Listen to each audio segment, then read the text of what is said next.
2024년도 채용 트렌드 모두 알려드릴게요. 제가 이 책 읽고서 정말 기억에 남는 내용만 5가지로 추려서 여러분들에게 알려드리겠습니다. 이 영상을 보고 계신 분들이라면 이제 막 취업 준비를 시작하신 분들도 계실 테고요. 또는 장기간 취업 준비를 하신 분들도 있을 거고 이제 막 이직 준비를 하시는 분들도 있을 것 같아요. 그러면 요즘 회사에서는 어떤 사람을 뽑는지 혹은 챗 GPT 자소서 걸리나? 이것도 생각해 보셔야 되고요. 면접관은 또 누가 들어오는지 이런 트렌드들을 빠르게 따라가셔야 합니다. 그래서 제가 일목요연하게 정리를 했는데요. 총 5가지로 나누어서 알려드리겠습니다. 첫 번째로는 빌드 관점에서 바이 관점으로 변하고 있다는 건데요. 최근에는 채용 트렌드가 정말로 많이 바뀌었어요. 그래서 회사 입장에서도 신입사원을 바라보는 그 관점이 조금 변화하게 되었습니다. 옛날 같았으면요, 신입사원분을 뽑고 교육을 시켜서 육성을 하겠습니다, 이런 생각이었다면 이제는 이미 준비된 사원을 뽑고 싶어 합니다. 그러니까 직무 관련 경험을 오랫동안 쌓아오신 분들을 선호하고 있다는 거예요. 다시 말해서 준비된 사원을 업무에 즉시 투입할 수 있는 바이 관점으로 채용이 변화하고 있습니다. 실제로 제가 취업 컨설팅을 하면서 느끼는 건요, 면접에 참여하면서 내 옆 지원자들이 중고 신입인 케이스를 정말 많이 봤다는 거예요. 그래서 이 책에서도요, 경력직 같은 신입사원이라는 말이 최근에 나와서 정말 많이 유행하고 있다고 합니다. 그렇다면 어떻게 해야 될까요? 당연히 직무 관련 경험을 쌓으셔야 합니다. 자격증이든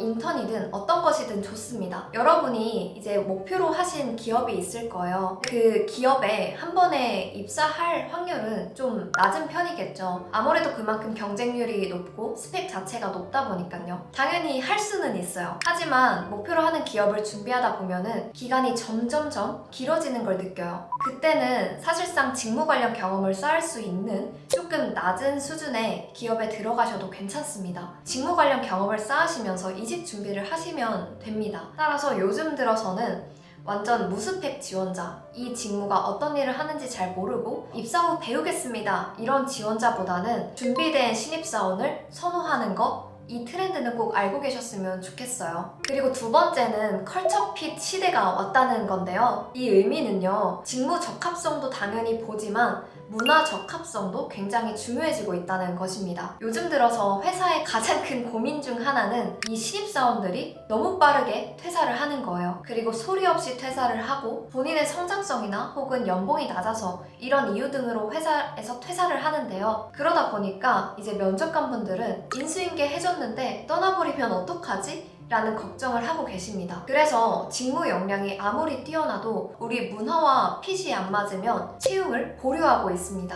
최근에 컬처핏 인터뷰를 진행한 국내 대기업은 CJ제일제당이라고 하는데요. 이 회사뿐만 아니라 외국계 기업이나 혹은 스타트업 같은 데는 진짜 몇 회에 걸쳐서 컬처핏 인터뷰를 본다고 합니다. 이 회사와 나 직원과의 컬처핏을 알게 되면 업무 퍼포먼스뿐만 아니라 이 사람이 이탈하는 걸 사전에 방지할 수 있다고 해요. 그래서 여러분들이 면접에 들어가 보시면은 이제 상황 질문들을 많이 할 거예요. 예를 들어서 이 상사가 옆 유관부서와 갈등이 생기면 지원자는 어떻게 대처할 건가요? 이런 식으로 구체적인 상황 질문을 던지는 겁니다. 이때는 어떻게 해야 될까요? 이때는 그 조직의 기업 문화를 정말 많이 조사를 해야 되고요. 그 회사 자체가 연봉을 많이 주는 기업인지 또는 워라밸을 더 중시하는 기업인지 이런 회사의 문화들을 꼭 찾아보셔야 합니다. 그리고 세 번째는요, MZ세대 면접관인데요. 보신 분 계신가요? 저는 MZ세대 면접관을 본 적이 있습니다. 실제로 제가 수업을 하면서도요, 학생들이 저한테 이야기를 해주잖아요. 근데 1차 면접에서 팀장급 이상보다는 이제 내 옆에서 함께 일할 실무진 분들이 더 많이 들어오신다고 해요. 옛날 같았으면은 거의 10년차 이상의 간부급 사원들이 참여를 했다고 한다면 이제는 20, 30대 직원분들께서 면접관으로 참여한다고 합니다. 실무 3에서 5년차 분들도 계시고 7에서 8년차 분들도 계시겠죠? 이렇게 하는 이유 자체는 이제 기존 잣대 가지고 이 사람을 평가할 수 없다는 주의예요. 그래서 함께 일할 실무자가 나이 차이가 적기 때문에 더 잘 파악할 수 있다고 생각을 합니다. 실제로 예시를 보면요. GS 리테일은 신입사원 채용을 할 때 입사 4에서 7년차 직원들을 10명을 배치했다고 합니다. 그리고 코오롱 인더스트리 FNC 부문은 신입사원 공채에서 MZ세대 면접관을 27명이나 투입했다고 해요. 네 번째는 챗 GPT가 과연 위기일까? 기회일까? 인데요. 챗 GPT 사용하시는 분들 정말 많으시죠? 저도 가끔 어떤 의미를 찾거나 제가 어려워하는 문장 표현 같은 것들, 카피라이팅 같은 것들을 가끔 요청을 하곤 하는데요. 이제 취업준비생분들께서 챗 GPT로 자소서나 면접 스크립트를 쓰시는 분들도 계세요. 제가 정말 놀란 게 있는데 면접 컨설팅을 진행을 하면서요. 그 스크립트 자체를 챗 GPT한테 맡겨서 가지고 오신 거예요. 근데 이게 나쁘다기보다는 걱정이 되더라고요. 이제 그 GPT가 쓴 거를 외워서 모두 다 말할 수는 없잖아요. 면접에서는 당연히 예상치 못한 질문이 나오는데 본인이 사고할 수 없으면 그 면접은 진짜 최종 합격은 할 수 없다고 생각합니다. 어쨌든 간에요. 챗 GPT로 쓰는 자기소개서가 기업에서 걸러질까? 이런 의문이 많이 드실 거예요. 근데 결론적으로 말을 하면은 아니다 입니다. 여기 책에서 말하기로는 이제 기업들이 챗 GPT로 뭔가 거르는 거?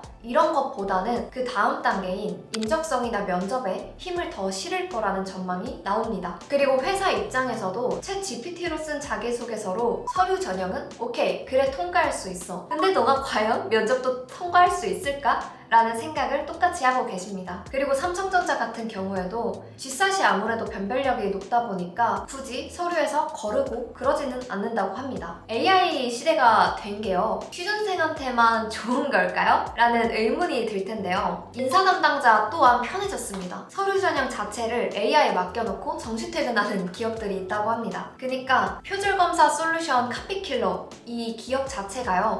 거의 50억 건의 데이터를 가지고 있다고 해요. 그래서 인터넷에서 떠도는 합격 자소서나 표절 자소서나 상투적인 자소서들을 이 기업에서 모두 다 걸러줄 수 있다고 해요. 그러면은 대기업 혹은 다른 중소 중견기업들은 이 카피킬러라는 회사와 제휴를 맺고 여러분의 자소서를 컷 시킬 수가 있겠죠. 그리고 마지막 5번째, 다이렉트 소싱이라는 단어인데요. 이 의미는 뭐냐면 기업의 인사 담당자가 직접 인재를 찾는다 입니다. 가끔 들어서 역구인 사이트라고 해서 리멤버 혹은 사람인 이런 곳에다가 명함이나 이력서들을 올려두잖아요. 옛날 같았으면 헤드헌터에서 인재들을 찾아서요. 그 다음 이 기업에게 연결시켜주는 그런 게 유행이었다고 한다면 그것뿐만 아니라 이제는 인사 담당자가 직접 인재들을 찾으러 다닌다고 해요. 그래서 실제로 리멤버 같은 그런 역구인 사이트를 활용해서 다이렉트 소싱을 하는 기업들도 있고요. 또는 직원으로부터 소개하거나 합격자로부터 소개를 받아서 직원을 뽑는다고 합니다. 그래서 여러분들이 혹시나 이직 준비를 하신다고 한다면 이력서들을 역구인 사이트에다가 적극적으로 올려두시는 걸 추천해요.